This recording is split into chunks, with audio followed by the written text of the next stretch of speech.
Hey, good evening, everybody. I have got Dr. Daniel Harrison with me. He is the author of Live at Jackson Station, Music, Community, and Tragedy in a Southern Blues Bar. Dr. Harrison is a professor of sociology at Lander University over in Greenwood and has been teaching at Lander for 16 years now. He lives in Greenwood with his wife. She's an artist and realtor, Rebecca Salter Harrison, and then they have 2 daughters as well. In addition to Live at Jackson Station, Dr. Harrison's also published Making Sense of Marshall Ledbetter, The Dark Side of Political Protest. So welcome, Dr. Harrison. Thank you again for chatting with us this evening. Why don't you tell us a little bit more about yourself and even give us a brief overview of the book here. Sure. Well, thank you, Angela. I'm very happy to be here with you today, and it looks like we have a number of attendees, which is great. And so I welcome everybody, and I'm thrilled that people are interested in my book, Live at Jackson Station. So as Angela mentioned, I'm a professor of sociology over here at Lander University, which is in the upstate of South Carolina. We're in Greenwood. I'm not sure if people know exactly where Greenwood is, but we're about 70 miles from Columbia and about 50 miles south of Greenville and about an hour and a half east of Athens, Georgia. And so it's a great location for me because you can be in so many different places in just a very short amount of time. And Greenwood itself is a really nice little town. But I've been here I've been in Greenwood since 2005 and came to South Carolina in 2014. I taught at Furman University for a year before I came to Lander, which is up in Greenville. And before that, I was out at Western State College in Colorado. And I went to graduate school at Florida State University. And for undergrad, I went to New College of the University of South Florida down in Sarasota. I did my last 2 years of high school. I'm kind of working backwards here, but I went to high school for 2 years in Gainesville, Florida. And before that, I was in Colorado. And I was actually born in England, and so that's kind of my history in reverse. But I figured most people probably haven't read the book, maybe with the exception of you, Angela. And so I'm going to basically just kind of start with kind of an overview of the book, and use the old who, what, when, where, why, and how, which are the main questions that they kind of teach people in journalism school and newspaper reporters, just to kind of give you a general overview of the story. And then I'm going to talk a little bit about what's in the book and kind of the 5 interlocking kind of narratives, which are in there, which kind of constitute the book as a whole. So let's just kind of start. I guess we'll just start with the what. And so kind of what is this book all about? And the book is about this blues club called Jackson Station, which was in operation in Hodges, South Carolina, from the late 1970s until 1990. And you might say, well, Dr. Harrison, I know a lot of bars and clubs, so what makes this one so special? Why does it kind of warrant a book about it? And I'll kind of get to that a little bit later on. But Jackson Station was known as the happening hoppin' late night place in Greenwood County. It was open from 5 to 5, 6 days a week, actually 5 days a week. And it was open from 5 o'clock in the evening until whenever people wanted to go home on Friday. So it was a late night place, and it was a blues club, and it was really a very special musical establishment housed in an old railroad depot, which was actually built in 1870. And so where are we talking about? Well, as I mentioned before, it's in Hodges, South Carolina, which is a tiny little town just north of Greenwood. And so it's about 9 miles north of Greenwood, Hodges is. And the club was located on the Jackson family property. Gerald Jackson was the owner of the club with his mother and with his longtime boyfriend, Stephen Bryant. Hodges is about 25 miles from the Georgia border. And as I said, it's about 9 miles north of Greenwood, about 40 miles south of Greenville, and really kind of located at a crossroads like a lot of blues clubs are. And so a lot of people would be traveling through. Musicians who were on the musical circuit would stop by Jackson Station on Friday nights, and then they would head up to maybe Hickory, North Carolina, or maybe to Charlotte, or maybe up to Asheville, or maybe down to Fernandina Beach, Florida, or maybe Augusta, or maybe even to Atlanta. And so Jackson Station was a little node on one of these musical circuits where musicians would plug into other circuits, maybe in the southern part of the U.S. or the East, or maybe even heading out to the Midwest in Chicago, and so on and so forth. And so we've kind of covered the what and the where and the who. I'll talk a little bit more about the owners in a second. Why did I write this book? Well, it's a very unique story. As I mentioned, Jackson Station was the late night hotspot, and it was owned by Gerald Jackson and his boyfriend Steve, a couple of gay guys in rural South Carolina in the 1970s and in the 1980s. And this was at a time when homosexuality was illegal. Actually, it still is technically illegal. It still is technically a felony crime if you look at the South Carolina Code of Statutes, but the Code of Laws. But since 2005, I believe, it has been not enforced. Anyway, so let's talk a little bit more about the owners of the place. Gerald Jackson was born in Greenwood, South Carolina, and grew up in Hodges and went to Hodges Elementary School. And then he went to Greenwood High School, attended Lander College for a short period of time, and then he shipped out to Vietnam. And after he got back from Vietnam, he was sort of wondering kind of what to do as a career. And he volunteered at, or he worked at the Whitten Center in Clinton, which is a institution for people with special needs.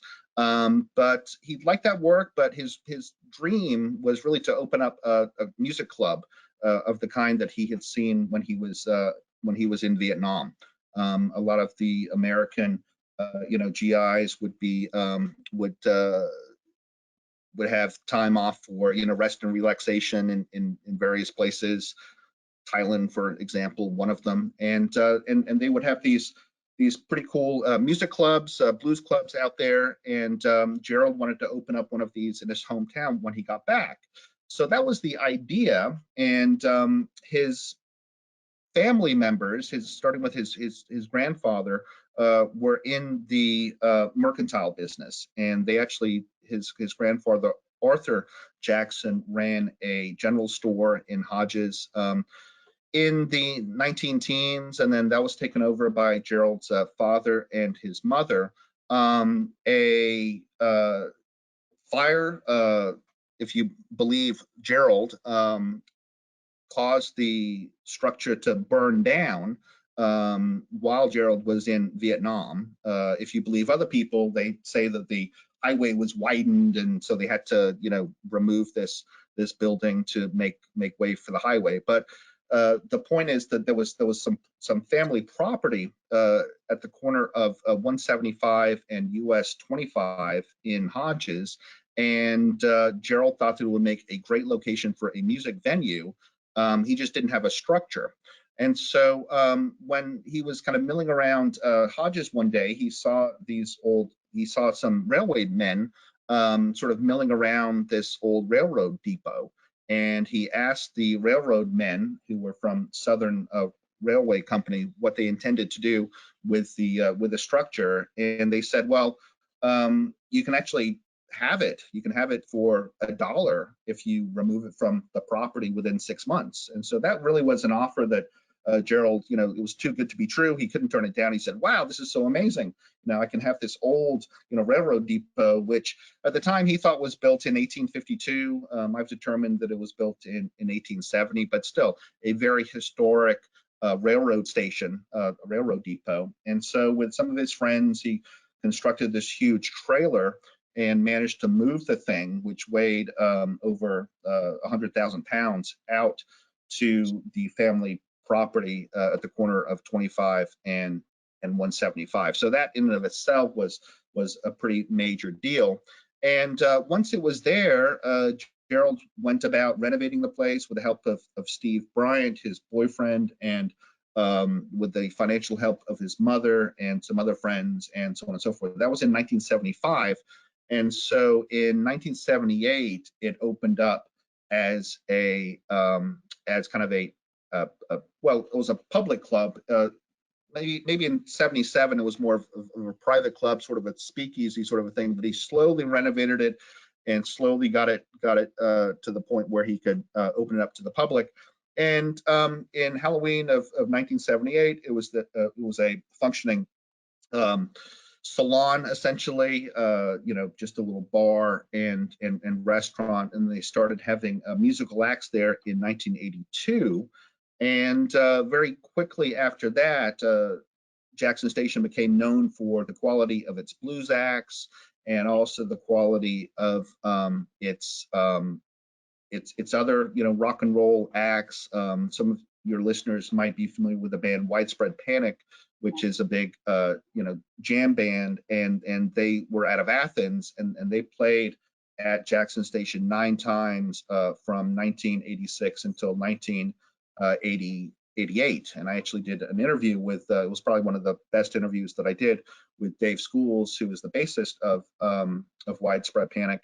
And he just had such amazing memories, which I detail in the book, about Jackson Station and the role that the club played in the development of their career. Because the band was, they were all very young at this point, and they used clubs like Jackson Station to sort of, really come together as an act and to hone their skills as musicians. The Georgia Satellites played there. A band called Poco played there. The R&B singer Nappy Brown kind of came out of retirement and reinvigorated his career after playing at Jackson Station. And also a number of female singers and all female bands played there. There was a excellent group out of Whitmire called the Sensible Pumps, and they were this all-female blues band, and they really appreciated the opportunities that Jackson Station afforded. And for about a dozen years, Jackson Station really was, the place to go if you were interested in late night entertainment, if you wanted to see live music, if you wanted to, get some really, good food. They were known for their simple yet tasty cuisine, their, grilled cheese sandwiches and their hot dogs with jalapeno peppers, and their cheeseburgers, and so on and so forth. And it was a very cosmopolitan place. And the South is really not always known. Small town, South, Southern culture isn't always, known for being very, hospitable to, people who are different. But Jackson Station was a very welcoming place. It was a very diverse place. People of all racial and ethnic backgrounds were welcome there, men and women, gays, lesbians, lawyers, crooks, preppies, hippies. I mean, it really ran the gamut. And Glenn Phillips, who was a musician out of Atlanta who played there, he describes it as being kind of a combination of a church and a carnival and a diner. A church in the sense that everyone is welcomed and there's no judging going on, and a carnival just because it really was a place where all kind of the misfits and kind of the creative types would just kind of come out and in many cases, stay up all night, rocking out to the music and so on and so forth. And then it was also known for its food. And so it really was kind of this local, this institution in the South Carolina upstate, a very special place. And people have very, very fond memories of Jackson Station. But it all came crashing down in 1990 when Gerald, the owner of the club, was attacked by a maniac with a bush axe in the parking lot, and this man he assaulted Gerald with this axe, and he actually lodged the axe about 4 inches deep into his skull. They took off, left Gerald for dead, and Gerald ended up surviving the attack, but he was not the same. He was in a wheelchair. He was a quadriplegic for the rest of his life, and his lover boyfriend Steve Bryant took care of him for the remaining 20 years of his life. And he was also at the Dorn VA hospital in Columbia. And so I got to Greenwood in 2005, which was 15 years after Jackson Station had shut down initially. Some other people tried to open it up after it closed, but it was never the same. Gerald, this was really Gerald's project. It was his baby. It was his passion. It was his vision. And he just kind of had that charismatic way about him that he could talk to anybody. He welcomed anybody. He was the consummate host at the club. And then Steve was the manager. And then Gerald's mother, Elizabeth Jackson, she was a real character too. And she was in her mid 60s when the club opened, and she was on the door. And Gerald would affectionately refer to her as the old white lady, basically stationed out on the door, and you couldn't get into the club without running the gauntlet past Elizabeth Jackson. And if you gave her attitude, or if she didn't like the look of you, or if you seemed to be too inebriated or just obnoxious, then she would not let you into the club. And she was there quite late. The music at Jackson Station started up about 11 o'clock for the first set, and then there was another set at about 1, and then the last set of music would commence at about 3 o'clock in the morning. And so she would stay until about 3 o'clock in the morning to make sure that everybody paid their cover charge, which ranged from about $3 to $10 when the club was in existence.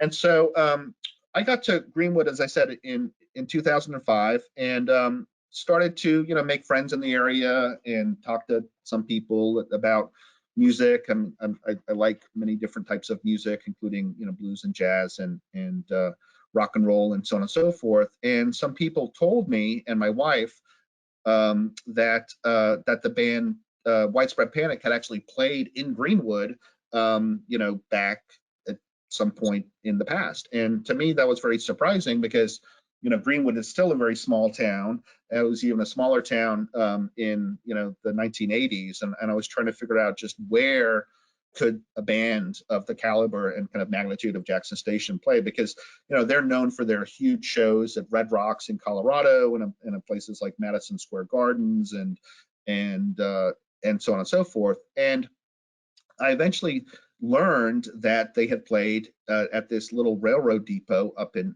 Hodges, South Carolina. And so I went up there and I took a look at it and said, oh, okay, this makes sense now that it's not a huge venue, but you could see that it would have been befitting the types of crowds that they saw at that point in their career.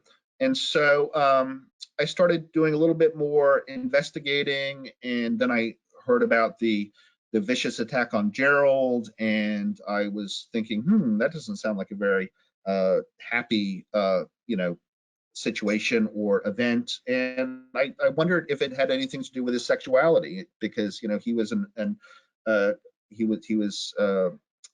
a very confident, outspoken kind of gay man living in the South. And I wondered if the attack had anything to do with his sexual orientation. So that was kind of a working hypothesis that kind of got me interested in the story. And like many books, this story has its fair share of kind of sex, drugs, and rock and roll and that sort of a thing, which is always makes a good tale. And so I kind of just took it upon myself to learn everything that I could about this particular place and the people who went there, I was also kind of coming off just finishing up the first book, which Angela mentioned, Making Sense of Marshall Ledbetter, and I wasn't really kind of looking for, to get into another book immediately, but this story seemed so extraordinary that I felt that I just kind of had to start on it. And so that was way back in May of 2014. And now here we are about 6.5 years later, and we have the finished product. So I have been kind of plodding away at this for quite some time. It's not like I worked on it continuously for 6.5 years. I did take a couple of years off there in the middle and worked on another project having to do with climate change and sea level rise in Charleston. But for a good chunk of my professional life, I've been researching this place and doing interviews with people and putting it together and sending it off for publication and so on and so forth. And so I'm very happy that it's out, and it's doing pretty well. It's an audio book as well as an ebook, and as well as a paperback and also a hardback book. What's in the book, basically, I think there's actually kind of I would say 5 different kind of stories or kind of narratives that are interspersed throughout the work. And one is a kind of a social history of the depot itself and the surrounding community, Hodges, South Carolina, Greenwood, South Carolina. The history dates from the mid 1800s, which is when the railway line started to go through Hodges up to the present day. And so I'm really kind of looking at how society has changed and how the community changed over the years. I'm a sociologist, and so I'm interested in looking at social institutions in different places, and I'm very much interested in kind of the meaning or the significance that music establishments have for people. I think we can all sort of identify with that at some level. We all kind of have these, I think, special places in our lives. Maybe it's a restaurant at the beach, or maybe it's a bar that you went to in college, or maybe it's a music venue or something. But I think we all have experiences with these types of establishments where we spent a lot of time and had really good positive memories there with the people who were with us, and for whatever reason, these places kind of stick with us. And it was clear to me that Jackson Station was a place that really has stuck with a lot of people over the years, because people would come, they wouldn't just come from Greenwood, they would come from all over the state of South Carolina. Probably, I think, Angela, you mentioned in your neck of the woods, some people had heard of Jackson Station, so maybe they made the pilgrimage from the Columbia area, from Lexington County up to South Carolina. People up to Hodges. People came from Charleston. People came down from Charlotte. People came over from Athens. A lot of students came over from the University of Georgia. Actually, it's closer, funnily enough, than USC is in Columbia. Athens, Georgia is closer than. So a lot of people came over to experience, the late night music and everything else. And so so that's one of the narratives, is sort of looking at the history of Hodges, the history of Greenwood, the nature of the railway system, the role that trains and the railroads played in social life, and so on and so forth. And then a second narrative kind of looks at Jackson Station kind of as a sociological sort of an object. So why was this place so meaningful to the people who went there? How did it emerge? What were sort of the social processes which allowed this ramshackle old depot to be reconstructed as a music venue? What were the kind of the different things that had to happen to make that work? How did it operate as a music club? How was the division of labor organized within it. As I mentioned, Gerald was the host, Steve was the manager, his mother was on tour. You had other people working as bartenders, as cooks, as security people, and so on and so forth. And so I look at Jackson Station as an organization and try to figure out kind of the role structure of the place and so on and so forth, and then also how it faded away, how it ended in a very tragic fashion. And then also looking at sort of the social functions that it served. So it provided people with a venue where they could experience live music, where they could learn about music, where they could learn about musical traditions like the blues. It was a place for people to gather during the week in more of a low-key sort of a situation. You could just go in there and have a beer or a cup of coffee and just have really really meaningful, poignant kind of conversations with people. And then late night on Friday nights, would be open till 5 o'clock in the morning, and so that was an opportunity for people to really kind of let their hair down and to kind of get a little bit more loose. And it was a train station, which is a really good metaphor for understanding the social dynamic, because everyone was kind of on their own particular trip. And you would come in and you would sort of maybe like transfer in Jackson Station. So you might come with some people and then you might leave with somebody else, like in a different kind of a entourage and so on and so forth. But obviously the place was central to the greater Greenwood area. So that's kind of the second narrative there. The third one basically is it's a biographical account of the life of Gerald Jackson and his relationship to Stephen Bryant.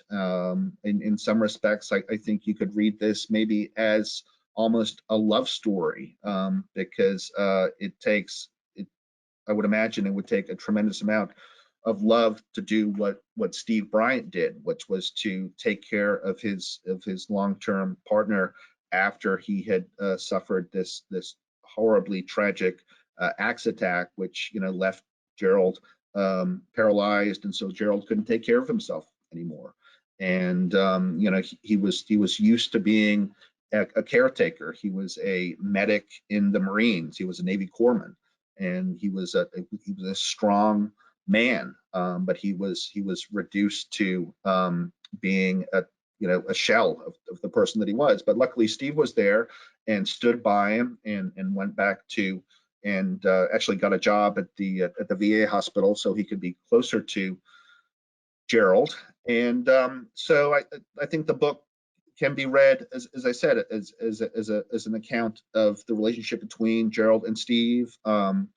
And then also their mothers as well. Their mothers feature quite, prominently in the book as well. Particularly, Gerald's mother, Elizabeth Jackson, who was she was kind of the source of the money behind the club, but very close to Gerald. And Gerald makes it clear that he couldn't have opened up the club without her.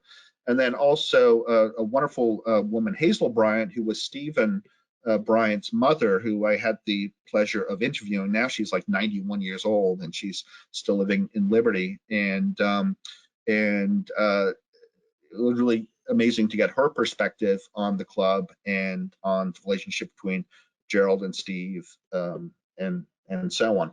So that's kind of three narratives there. And then the fourth one is a narrative about the role that Jackson Station played in the musical careers of a number of different,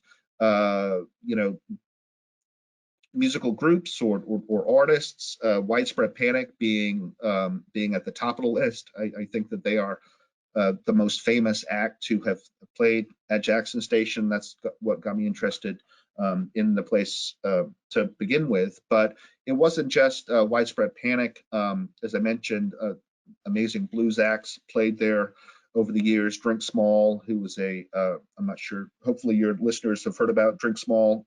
He is one of South Carolina's most famous blues guitarists. He's still alive, and he played Jackson Station many, many times, as well as Tinsley Ellis, who is an amazing blues guitarist out of Georgia. Bob Margolin, who was Muddy Waters' backup guitarist, lead guitarist. When Muddy Waters got to the point where he could kind of no longer play the way that he wanted to, he hired Bob Margolin to basically take over for him. And Muddy Waters is as genuine as you can get when you're thinking about blues music in America. And to have the person who basically apprenticed with with Muddy Waters, Bob Margolin, play at Jackson. I mean, he really was a fixture of the place. You could go to Jackson Station and basically, you were hearing the type of blues which a generation, 2 or 3 generations before, you would have been hearing at the Dockery, plantation in Mississippi. And so it was just very authentic, music that you were experiencing there. And then also Nappy Brown. We have to talk about Nappy Brown, who was an R&B crooner in the 1950s. He was contemporaneous with Elvis Presley. Elvis actually went to his shows and saw Nappy Brown to check out his moves and some of the moves that you might know Elvis Presley for. Some people might argue that he actually ripped them off Nappy Brown. Nappy also played with Jimi Hendrix back in the day. And so these are, if you know anything about kind of the history of popular music in America, you probably recognize these names, and to see them just at your local blues club in rural South Carolina was a pretty amazing experience. And Gerald was open, as I mentioned earlier, to African American artists, to female artists. He really made everyone feel very welcome, very at home. You also had kind of what was called the new wave, movement that happened in the late 70s, early 80s. You might think of indie music or progressive or alternative rock, and Jackson Station played or hosted a number of those types of bands as well. And so the kind of musical environment of South Carolina would have been a lot poorer had it not been for Jackson Station. And as I talked about a few minutes ago, it really was this node on this musical circuit which extended up and down the East Coast and across the Midwest and so on and so forth. And so part of what the book does is sort of investigates just how important Jackson Station was in providing musical opportunities for artists, while it was in operation. And then the fifth narrative has to do with the crime, the assault on Gerald Jackson with a bush axe in the parking lot late one night, which left Gerald bleeding profusely and paralyzed. And so at about halfway through the book, it sort of turns into, I guess you might call it maybe a legal thriller or kind of a courtroom drama sort of a thing. But I reconstruct the attack and try to come up with and really try to understand exactly what happened that night, and who was responsible for the attack, and the consequences of the attack on the community and on Gerald and on the lives of other people, to see if it was a hate crime. And and the evidence is actually kind of inconclusive. I didn't unearth enough evidence to say definitively that it was a hate crime, but I can leave that up to the reader to make their own determination. Some people think that Gerald's sexual orientation did have something to do with the attack, but I managed to get the entire court transcript from the South Carolina Supreme Court. I spent about 5 or 6 hours at the Supreme Court taking photos of every single page of that transcript, because they only have it on microfiche, and Angela probably remembers what microfiche is, but it's the old-fashioned way of that they used to store documents. And so you might remember rolling through or scrolling through these things 20, 30 years ago. And luckily I had my iPhone and a camera, and so I could take pictures of the transcripts. And so having that, I could reconstruct the entirety of the trial, and so that added kind of another dimension to the story. And so these 5 kind of interweaving narratives, they kind of they go throughout the book. You can find a little bit of each of them, I think, in every single chapter. But I really wanted to make this book to be a readable book. I know when people think of academics and sociologists, and they probably don't think that we can write very well, and it's like, why would I want to read that on my vacation, and so on and so forth. And I get that, I understand that. I'm not a big fan of reading stilted prose and so on and so forth. And so I wanted to make this book to be readable and to be of interest to people who would be taken in by a South Carolina tale. This is a true story. I like to read novels occasionally, but my personal preference when I do have time to read on my own is to read kind of literary nonfiction, because if I know that it's true, sometimes it just makes me feel like I have something more vested in it. So I hope that you are interested in the book. As I said, I think you might find it interesting if you are interested in South Carolina history, South Carolina culture, and a kind of culture of the South. If you're interested in true crime, there is definitely some scholarly discourse in there, which I've kind of relegated to the footnotes. And so if you're interested in learning a little bit more about how scholars have thought about the blues, or how they think about Southern culture and folkways and that sort of a thing, I certainly have plenty of references in there for you. But I think you could just read the book straight through, and hopefully it would appeal to you just as a very interesting story about these 2 guys, Gerald and Steve, who opened up this rock and blues club that lasted for a pretty good while. I mean, 12 years is a pretty good run for a music establishment, and they had some amazing acts came through Jackson Station, and it was just such a special environment. It was such a diverse crowd. It was such a welcoming crowd.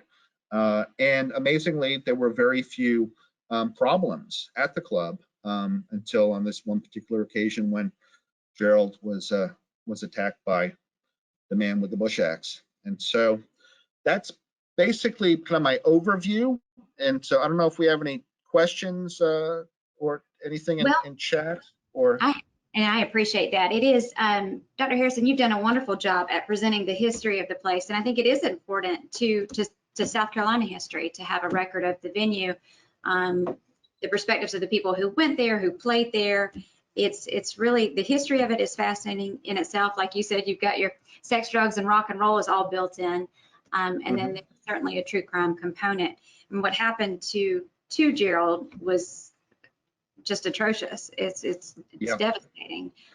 It was nice to see, and I mean, spoiler alert, I guess, that when he was at the VA, he still had just a wonderfully charming personality, and even through all his disabilities. I think you had mentioned in the book that the nurses loved him, and the grad students that would come work with him really enjoyed his company. So that's great. I did want to ask you, you did so many interviews. You do have a lot of documentation for this book, but naturally you weren't able to speak with the people who attacked Gerald.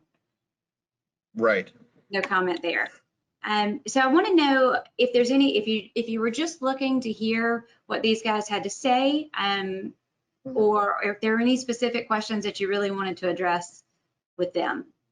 Well, I actually did reach out to the people who attacked Gerald, and that was a pretty momentous decision on my part because you know, Jackson Station was in many respects a very fun place, a very happy place, a very kind of celebratory place, but clearly it didn't end that way, and so there's a darkness which has which sort of which just kind of looms over the story, right? And as a sociologist, or even as a journalist, you have to get to the bottom of the story, and I thought that I would be doing a disservice to the readers if I didn't try to make an attempt to speak to the assailants. And so I was actually interviewing, the fellow's name was Terry Daniel Stogner, who attacked Gerald. And he actually just passed away back in November of last year. I think he was in his mid 60s.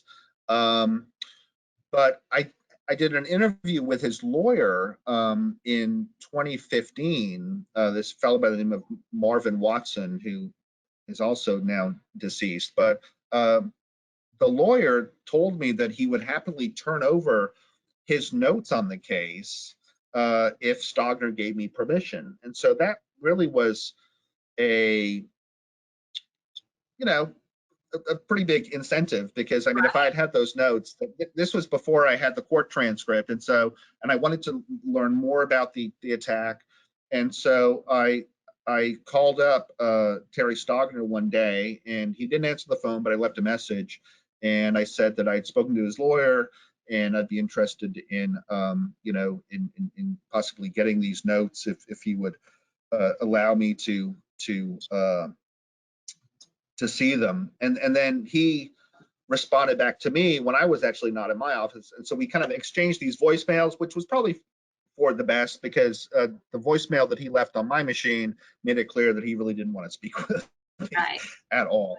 And then I chatted with the other fellow by the name of Craig Douglas, and he said that he would speak to me, but only if I paid him.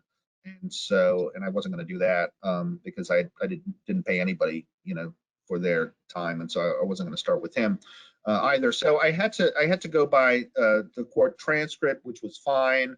But if I could have interviewed them, I basically just would have been very interested to learn exactly what went down on that night, and how could things have taken a turn for the worse so quickly? Right. Because if you read the book, you'll note that Gerald and a fellow by the name of John Sanders escorted these two men out of the club, and then very quickly after that, things kind of went out of control, and then Gerald was hit by Stogner in the head with a bush axe. But we don't know a lot about the nature of the interaction right before that attack happened, and what we do have are kind of some very conflicting accounts. Right. It was terrible. Terrible how that happened. And I'm curious too, as a sociologist, I was looking through this, and South Carolina, I think, is one of 3 states that still doesn't have any kind of hate crime laws in effect. I think Bill stalled earlier this year.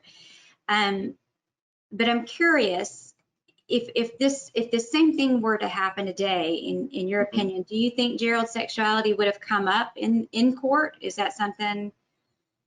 I think it probably would have, and it was very interesting because Gerald and Steve were in a committed relationship with each other. They were known to be gay to their friends. They didn't hide their sexual orientation from anybody, but their relationship was never publicly stated at the trial at all. And I think that, you know, here we are 30 years later.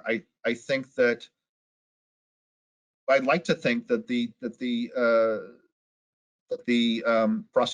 prosecuting attorney would have mentioned that, because I think it is relevant. You know, I think it's relevant. You know, in many ways, actually, to the story.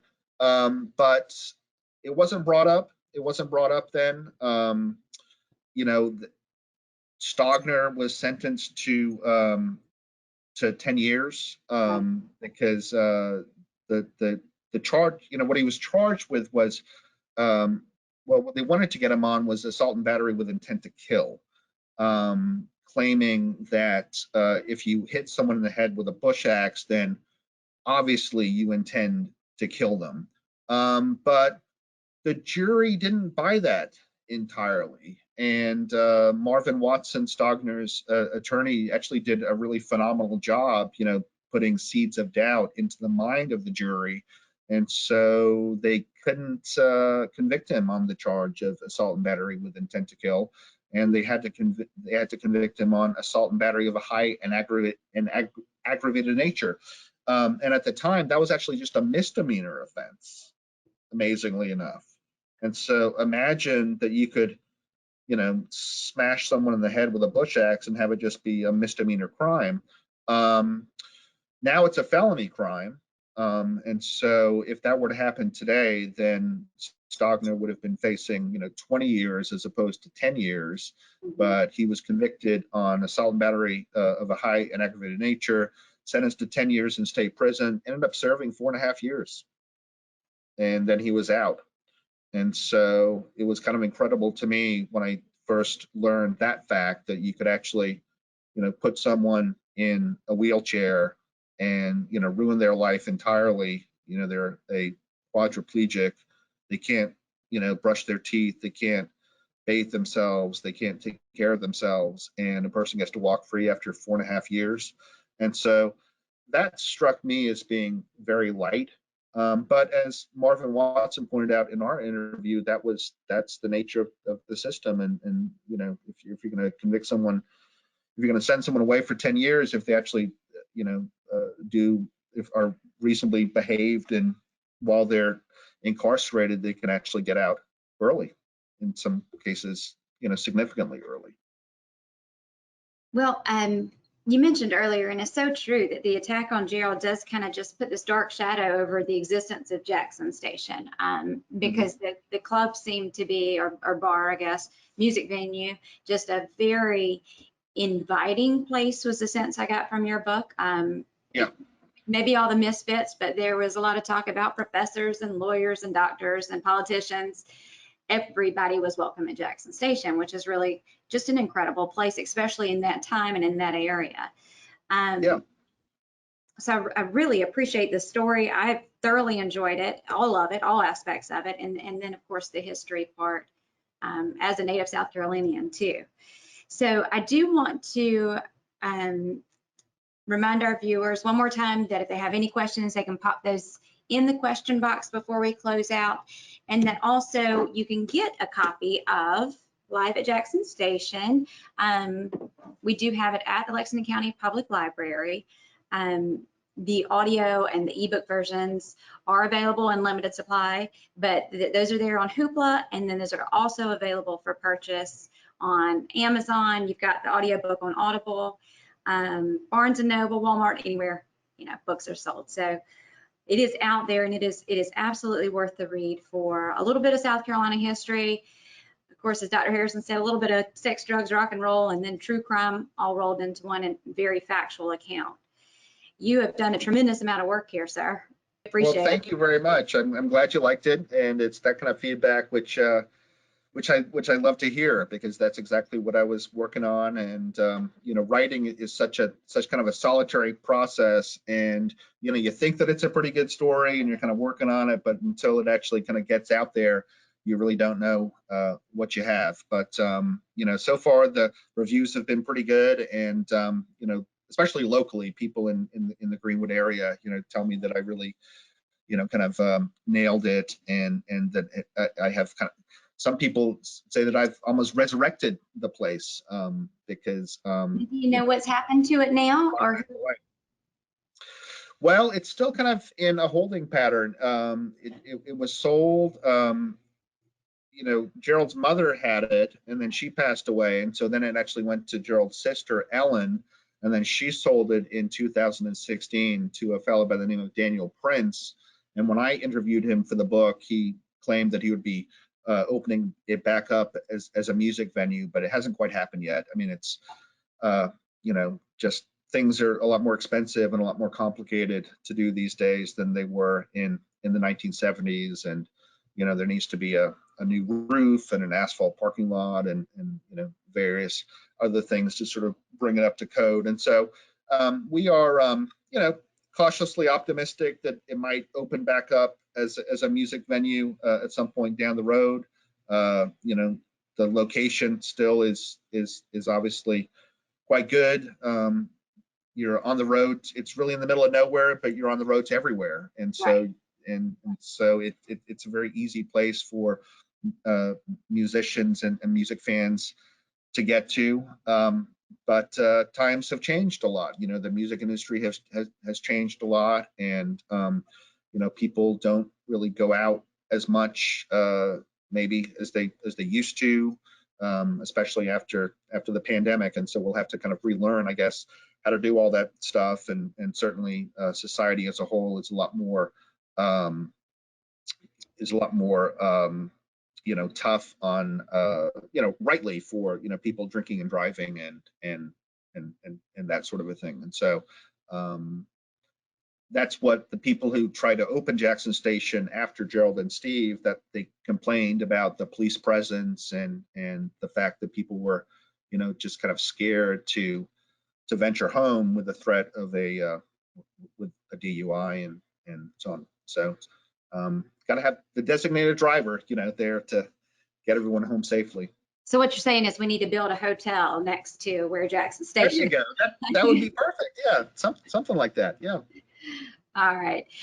Dr. Harrison, again, thank you so much for your time this evening and talking with us. Do you have any final thoughts or statements about Live at Jackson Station?